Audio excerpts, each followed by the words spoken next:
लढली जी रूढी माझ्या दात्याशी, माझ्या रयतेच्या राजाशी, ती रूढी जाळली भीमानं शुभाच्या पायथ्याशी.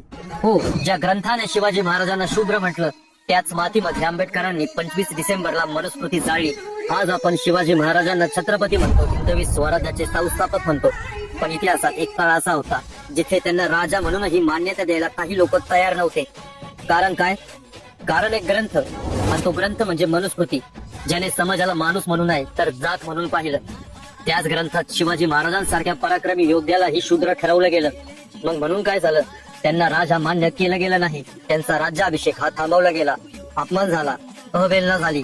ते क्षत्रिय नाही, ते योग्य नाही, अशा शब्दांनी स्वराज्याच्या राजाला जातीय चौकटीत अडवण्याचा प्रयत्न झाला. पण शिवाजी महाराज कोणाच्या प्रमाणपत्रावर राजा नव्हते. ते तलवारीने, कर्तृत्वाने आणि लोकांच्या मनात राजा झाले होते. राज्याभिषेक झाला, स्वराज्य उभं राहिलं. पण तो अपमान, तो अन्याय इतिहासाच्या मातीमध्ये दडलेला होता. त्यानंतर शतक गेले, पण मनुस्मृतीचा विचार समाजावर अजूनही राज्य करत होता. आणि तेव्हाच इतिहासाने एक नवीन व्यक्ती जन्माला घातली. ते व्यक्ती म्हणजे डॉक्टर बाबासाहेब आंबेडकर, ज्यांनी विचारलं, जर हा ग्रंथ माणसाला माणूस मानत नसेल तर तो ग्रंथ जिवंत राहण्याचा हक्क कस काय ठेवतो?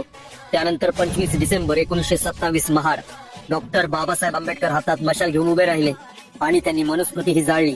ही आग कागदाची नव्हती, ही आग होती अन्यायाविरुद्ध, अपमानाविरुद्ध, शिवाजी महाराजांसारख्या इतिहासातील प्रत्येक शूद्र ठरवलेल्या माणसासाठी. ज्या मातीत शिवाजी महाराजांचा राज्याभिषेक झाला, त्याच महाराष्ट्राच्या मातीत मनुस्मृती ही जाळली गेली. मित्रांनो, हा योगायोग नव्हता, हे इतिहासाचं उत्तर होतं. शिवाजी महाराजांनी तलवारीने अन्याय मोडला आणि बाबासाहेबांनी विचारांनी. म्हणूनच शिवाजी महाराज आणि डॉक्टर बाबासाहेब आंबेडकर हे दोन वेगळे इतिहास नाही.